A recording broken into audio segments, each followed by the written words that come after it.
My boyfriend stole money from me, and then I met this other guy. So, round two tonight?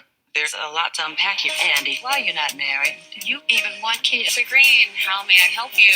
I want to take you on a date. Sabrina, I need you to get rid of those embryos. We made a deal. And my fiance is completely against it. I'm asking you politely. Are you insane? Yo, what's good, everybody, and thank you for tuning in to another Tyler Perry Sistas review. If this is your first time coming to my channel, welcome. If you are a returning family member, then you already know what it is and what it always will be. Be sure to like, comment, share, subscribe. Tell somebody to tell somebody if you choose to, but if not, just sit back, relax while we get into this messy thing. First, I want to thank everybody, all the new subscribers, new listeners, for, checking in, for commenting, sharing, all that good stuff. To my, family who's already been around for a period of time. You know that I appreciate you. Love y'all. Now, let's get into this. Now, I was minding my good black business, and I literally just saw this new clip floating around Facebook with what's supposed to be going down tonight on Sistas. This last part, this last part, but I'm going to go with the go on, and I'm going to go in order. Creisha, where you been, girl? Creisha, where have you been? I'm so glad to see you.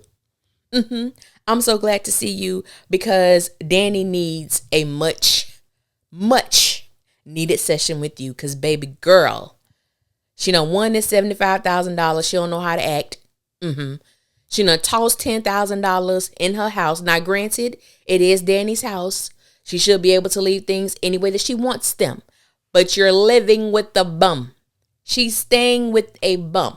And anyone with the common sense that God has given them, you know that you don't leave that type of money around someone who is showing you they don't have the get up and go spirit to get up and go for themselves, for their children. So he damn sure ain't gonna have it for you.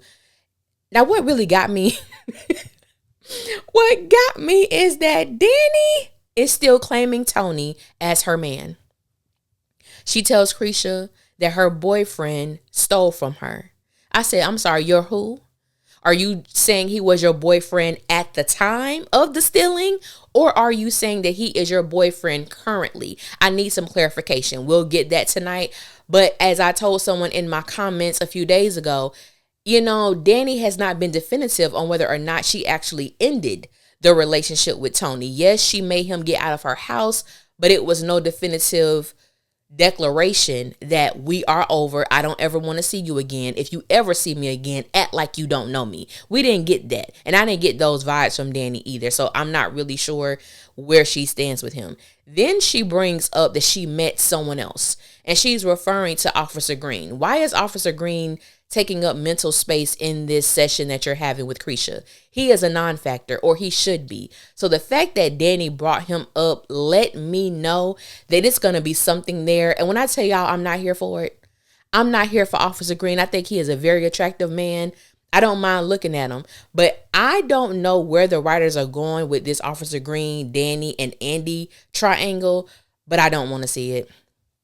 I don't want to see it. Let's move on.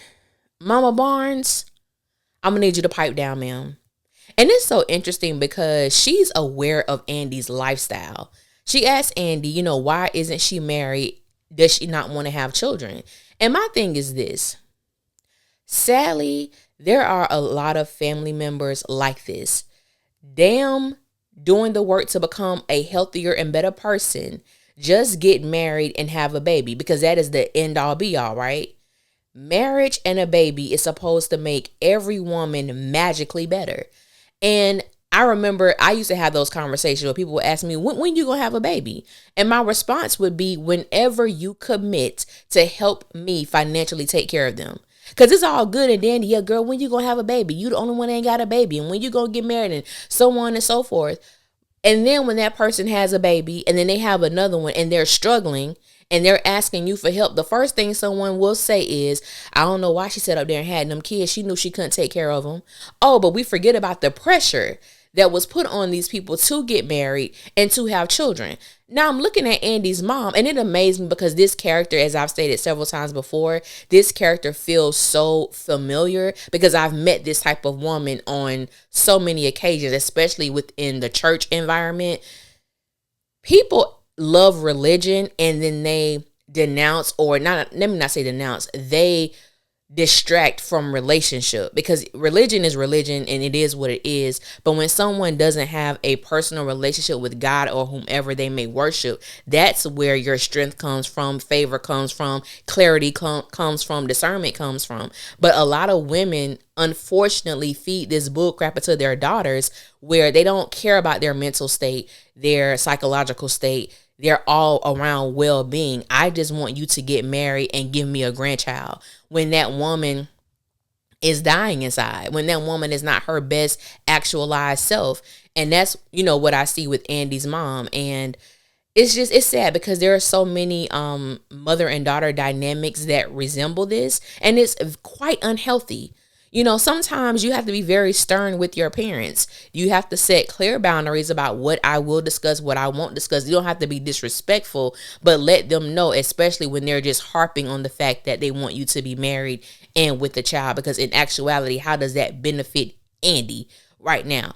Andy needs a baby like she needs a hole in her head. Andy needs a husband like she needs a hole in her head. She wouldn't know what to do with both.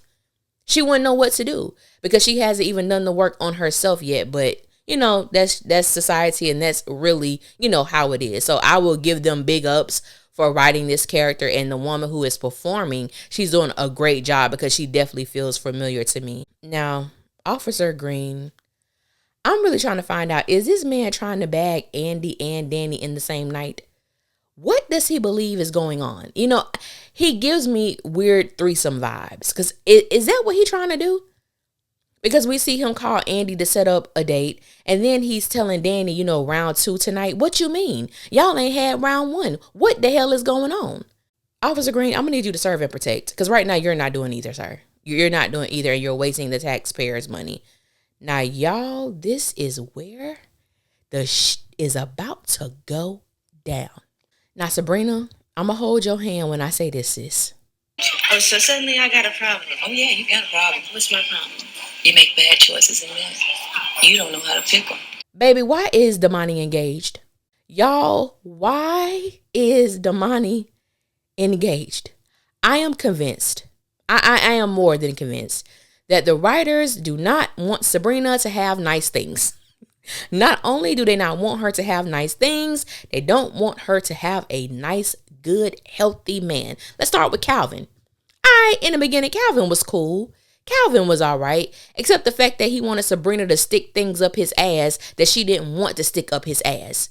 Sabrina was very uncomfortable with some of the sexual liberties and freedoms that Calvin possessed. And honestly, Calvin did not respect her sexual boundaries. And he always would use the term, "you're judging me." And I hated it. Just because a woman is not comfortable acting out certain sexual acts does not mean that she's judging you for what you may enjoy. It's just not something that she enjoys. Then we get Jacoby. Jacoby, he brings over weed as a gift, as a sex gift, before he puts it down, on that island. I ain't gonna front. It was cute. It was good. It looked like, but still tripped out. Then we get Bayo. I ain't even gonna hold y'all. I don't even mind Bayo tripping out on Sabrina, because she used that man for the $1 million. She did. I said it. She used them. So I don't even have no beef with Bayo. Then we get Rich's. Oh Lord, that bald-headed bastard. We get Rich. Rich is just all around. I look at him as an emotional vampire, emotional leech, just there to suck the living life out of someone. Rich is one of those men that presents his best representative, and then it doesn't take long for the real him to appear. He is a gaslighter. He is someone that manipulates and plays on people's emotions, and I can't stand people like that. Then DOMANY, who most of us thought was a decent guy. Then we come to find out this Negro is engaged. He's the one who offered to give Sabrina his sperm. She didn't ask. And I'm under the impression that even if he wasn't engaged at that time, he was definitely in a relationship with this woman. Because how is she your fiance now? It ain't been that long. It ain't been that many months. It ain't even really, maybe it's been a month since Sabrina and DOMANY returned from Turks and Caicos. So where this chick been, DOMANY? He has the audacity to tell Sabrina that his fiance is completely against it. I wouldn't give two hot damns what his fiance is completely against. You didn't think about your fiance when you offered to give Sabrina your sperm. You didn't think about your fiance when it appeared that you were having certain affections towards Sabrina. Now all of a sudden you have a fiance who is against what you've done. I'm sorry, that's a you and your fiance problem. What does that have to do with me and my body and my embryos? And the way that DOMANY was presenting it, it's almost as if he believes that he and his fiance has authority over what Sabrina does with her body. I'm not understanding. I'm not understanding. I said, Lord, we can't have at least 3 good men on this show. At least 3 good men. And then the men who we think are good, you want to change them to be no good bums. To be men who are hiding fiancés out here in these sister streets. What? I don't know what's happening. But I'm going to see y'all tonight. That's just the new little clip I saw floating around. And I said, let me tell my people who may have not seen this, that this bastard DOMANY is engaged. And also, we're going to see tonight him and his fiance pop up at Sabrina on her job. I'm going to end it there. I'm going to end it there. And I'm going to wait for the night. I want to thank y'all for listening. Until next time, I will holler at y'all later. And y'all be safe out there.